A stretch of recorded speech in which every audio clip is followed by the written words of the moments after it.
तुम गुरु की महिमा जानो, सारी दुनिया तुम्हारी महिमा में ऐसी आ जाओ। या आपने कैसे तो किए राम रिझायो री गणिका, तो किए राम रिझायो। गणिका से जाकर पूछा, गणका एक वैश्या, पूछा तुमने कैसे राम को रिझा लिया। तुम तो, तेरे को तो और नजरों से देखते थे। बोला, राम ने मेरे को रिझा लिया, मेरे परमात्मा को रिझा के मेरे हाथ में लोगों लिखी मुंह राम रिझा।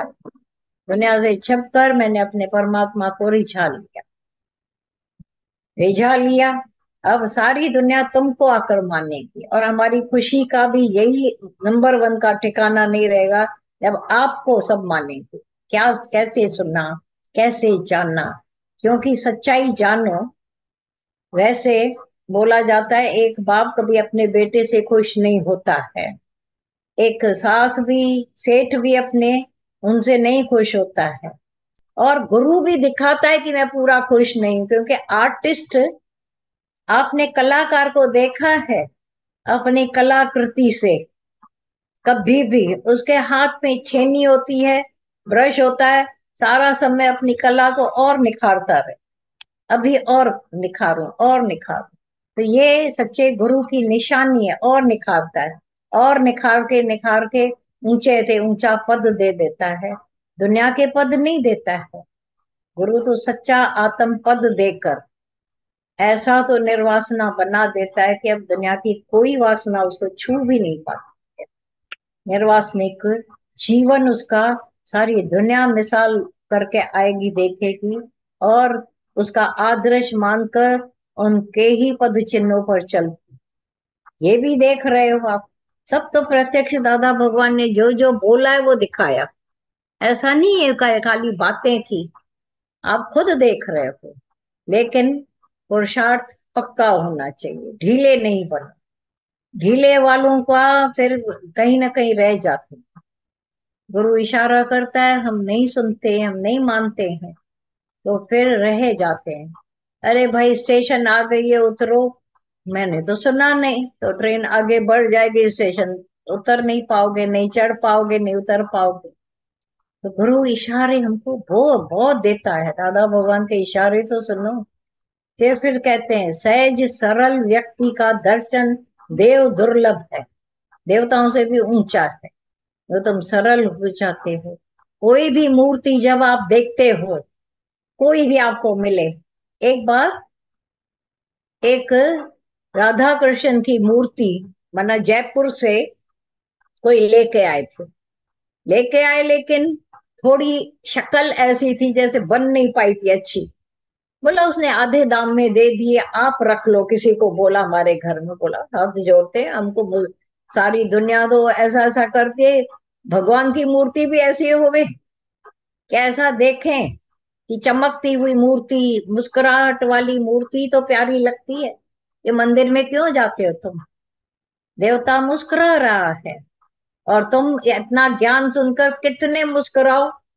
नहीं, हम अंदर मुस्कुरा रहे हैं, बाहर मेरी शक्ल ऐसी है, शक्ल तुमने खराब की हुई है अपनी।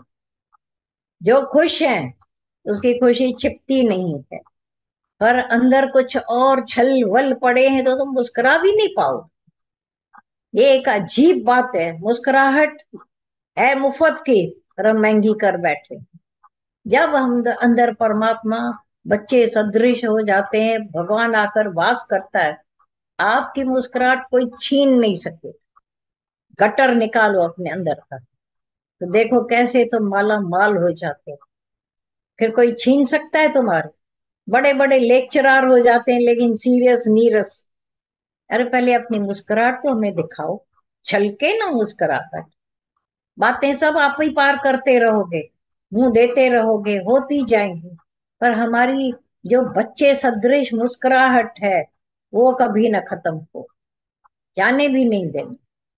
बड़ी कीमत लगी है भगवान को तुम्हारी मूर्ति बनाने में, एक एक मूर्ति को बनाने में निराकार को और फिर हमारे गुरु को बड़ी मेहनत लगी।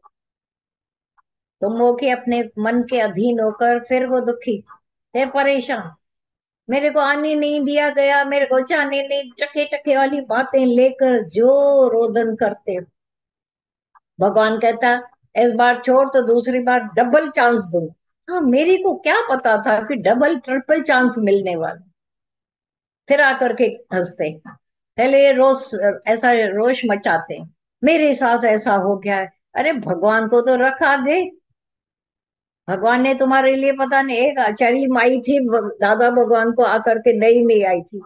दादा, मैंने ना भगवान को बोला था कि मेरे को 1 लाख देना, लेकिन उसने नहीं दिया, तो मैं तो मंदिर में चली गई। दादा भगवान ने बोला, लेकिन भगवान ने मेरे साथ बात की थी। बोला क्या बोला था? दादा भगवान ने बोला मेरे इसको 10 लाख देना था, ये चली 1 लाख में ऐसा ऐसा होके दुखी होकर चली। बोला ऐसे बोला था भगवान ने? हाँ ऐसा बोला। बोला फिर तो मैं भगवान की फिर से हो जाती हूँ। मन के चरे के वेग देखो क्या क्या है। पर जो ऐसे विश्वासी हमेशा दुख में सुख में मान में अपमान में निंदा में नेकी में कभी क्या हाल आते हैं, लेकिन मैं भगवान को नहीं छोड़ेंगे, नहीं छोड़ू, तो देखो आप देखते हैं भगवान आपको नहीं छोड़ रहा है। ये विश्वास है कि अभी भगवान आपको नहीं छोड़।